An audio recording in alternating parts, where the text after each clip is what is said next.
বাইরে থেকে দেখলে মনে হবে ৮-১০টা সাধারণ বাঙালির ঘর, কিন্তু দরজা গলে ভেতরে পা রাখলেই চোখ ছানা বড়া হতে বাধ্য। ধূসর দেয়াল আর কংক্রিটের এই শহরে একটি ঘরের ভেতর যেন জীবন্ত হয়ে উঠেছে আস্ত এক ফুটবল স্টেডিয়াম। চাবির রিং থেকে শুরু করে সকালের চায়ের মগ কিংবা রাতের বিছানার চাদর থেকে বালিশ, সবখানেই জড়িয়ে আছে একটি রং, কমলা। এই ঘর কোনো সাধারণ শোবার ঘর নয়, এটি আসলে একখণ্ড নেদারল্যান্ডস ফুটবল মিউজিয়াম। আর এই অবিশ্বাস্য কাণ্ডের রূপকার নারায়ণগঞ্জের বাসিন্দা বদরুদ্দোজা লস্কর। পেশায় তিনি বরিশালের উজিরপুর ইউনিয়নের একজন হিসাবরক্ষক, কিন্তু মনে প্রাণে ডাচ ফুটবলের এক অন্ধভক্ত। আমার এখানে প্রায় নেদারল্যান্ডসের 100-র উপরে জার্সি টানানো আছে। এর মধ্যে 80টা আছে যেটার সাথে একটার সাথে একটা কোনো মিল নাই, 80 প্রকারের উপরে। আমি নেদারল্যান্ডসের ট্রাকস্যুট আছে, এছাড়া আমার কাছে নেদারল্যান্ডসের ট্রাকস্যুট, নেদারল্যান্ডসের জ্যাকেট, আমার কাছে 1974 সালের জ্যাকেট পর্যন্ত আছে নেদারল্যান্ডসের, যেটা নাকি বিরল বলতে পারেন। আমি এগুলি আসলে অনেক কষ্ট করে সংগ্রহ করছি। আমার 2010 সাল থেকে আমার সংগ্রহ করা শুরু। আজ অব্দি পর্যন্ত আমি নেদারল্যান্ডসের যা কিছুই পাই সামনে, আসলে এইসব জিনিস শখ করতে হলে কি লাগে, বিভিন্ন ধরনের শখ করে। আমার শখটা হলো নেদারল্যান্ডসের বিভিন্ন সময় জার্সি, স্কার্ফ, ব্যাগ এগুলি সংগ্রহ করা। আমি নেদারল্যান্ডস ফুটবলটাকে ভালোবাসি। যখন আমি ফুটবল বুঝি 1988 সালের ইউরো কাপ নেদারল্যান্ডস গ্রুপের অধিনায়কত্বে জয় করে, তখন হল্যান্ড জানিয়ে দেয় পুরো ইউরোতে আমরা সেরা। আমি তখন থেকে নেদারল্যান্ডস ফুটবলটাকে ভালোবাসি, আজ অব্দি পর্যন্ত আমি নেদারল্যান্ডস ফুটবলটাকে ভালোবাসি। এই মিনি মিউজিয়ামের সবচেয়ে আকর্ষণীয় অংশ বাংলাদেশ ও নেদারল্যান্ডসের পতাকার ঠিক মাঝখানে সগৌরবে দাঁড়িয়ে থাকা বিশ্বকাপের রেপ্লিকা ট্রফিটি। তবে বদরুদ্দোজার কাছে সবচেয়ে অমূল্য রতন হল তার সংগ্রহে থাকা 1974 সালের নেদারল্যান্ডস বিশ্বকাপের একটি আদি জার্সি। ইয়োহান ক্রুইফের সেই সোনালী যুগের জার্সিটি হাত দিয়ে ছোঁয়ার সময় তার চোখে মুখে খেলা করে এক অন্যরকম তৃপ্তি।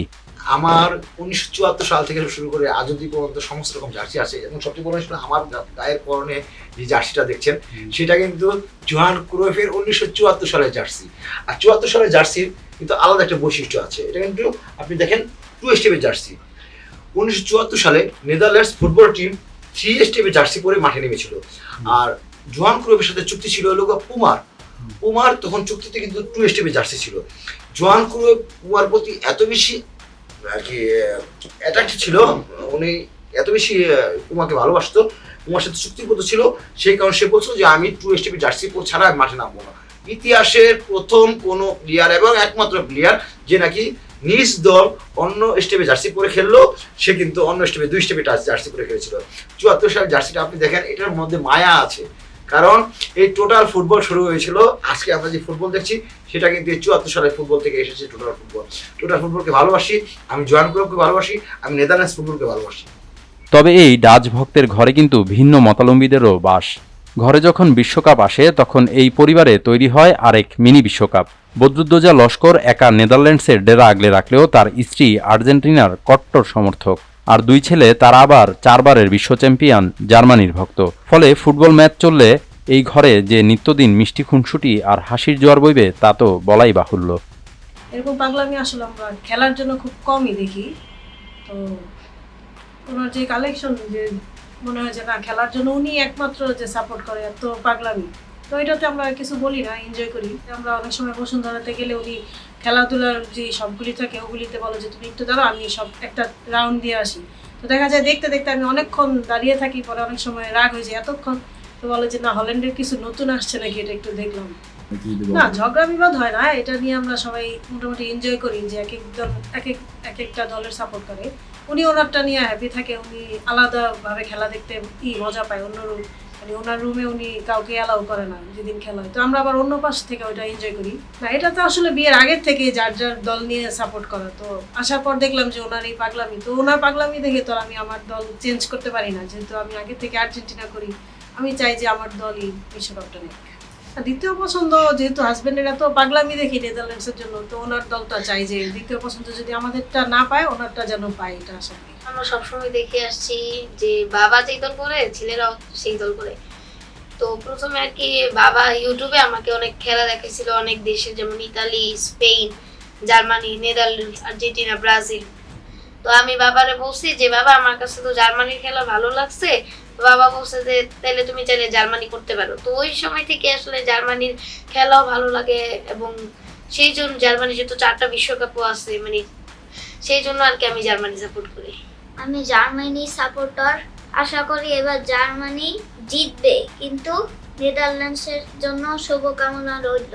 ফুটবলের প্রতি এই নিঃস্বার্থ ভালোবাসা বদরুদ্দোজাকে তাড়া করে বেড়ায় প্রতিনিয়ত। নেদারল্যান্ডসের জার্সি সংগ্রাহক হিসেবে তার এখন সবচেয়ে বড় স্বপ্ন 1905 সালের অর্থাৎ ডাচ ফুটবল অ্যাসোসিয়েশনের শুরুর দিকের একটি ঐতিহাসিক জার্সি নিজের সংগ্রহশালায় যুক্ত করা। উজিরপুরের হিসাবরক্ষকের খোরখাতায় এই এক হিসাব মেলাতে দিনরাত এক করছেন তিনি। 1974 সাল থেকে শুরু করে আজও পর্যন্ত যত রকমের জার্সি নেদারল্যান্ডস মাঠে করে খেলেছে সমস্ত কিছু আছে। এছাড়া আমার কাছে বিভিন্ন ধরনের সামগ্রী আছে, যেমন এটা আমার একটা স্টাইলিশ মোবাইল ফোন, আমি নেদারল্যান্ডসের মোবাইল ফোন, চমৎকার একটা মোবাইল ফোন এটা। তো নেদারল্যান্ডসের যদি আপনি আমার কাছে বলেন যে কী নাই, আমি আসলে 1905 সালে নেদারল্যান্ডস প্রথম ইন্টারন্যাশনাল ম্যাচ খেলেছিল বেলজিয়ামের সাথে, যেটা নেদারল্যান্ডস 4-0 গোলে জিতেছিল। সেই ম্যাচের জার্সি যেটা আছে সেটা আমার কাছে অর্ডার দেওয়া আছে। জার্সি ফ্লেক্সিবিলিটির ইমরান ভাই আমার জন্য যথেষ্ট চেষ্টা করছে সেই জার্সিটা আনার জন্য। আমার আসলে অনেক শখ নেদারল্যান্ডসের বিভিন্ন জিনিস সংগ্রহ করা। 1905 সালের প্রথম জার্সিটা আর কি জোগাড় করাটাই আমার অন্যতম শখের মধ্যে একটি, যেটা এখনো পর্যন্ত আমার হাতে ধরা দেয়নি। টেলিভিশনের পর্দায় কিংবা ঘরের চার দেয়ালে নেদারল্যান্ডসকে বন্দি রাখলেও বদরুদ্দোজার মনে সুপ্ত আছে এক চিরন্তন আকাঙ্ক্ষা। জীবনের কোনো এক প্রান্তে দাঁড়িয়ে সশরীরে গ্যালারিতে বসে ডাচ সমর্থকদের কমলা সমুদ্রে ভেসে গিয়ে প্রিয় দলের একটি ম্যাচ দেখা। নেদারল্যান্ডস হয়তো এখনও বিশ্বকাপ উঁচিয়ে ধরতে পারেনি, কিন্তু নারায়ণগঞ্জের এই বদরুদ্দোজা লস্করের নিখাদ ভালোবাসায় তারা ঠিকই জিতে নিয়েছে এক টুকরো বাংলাদেশ। আবির শিকদার, টাইমস অব বাংলাদেশ, ঢাকা।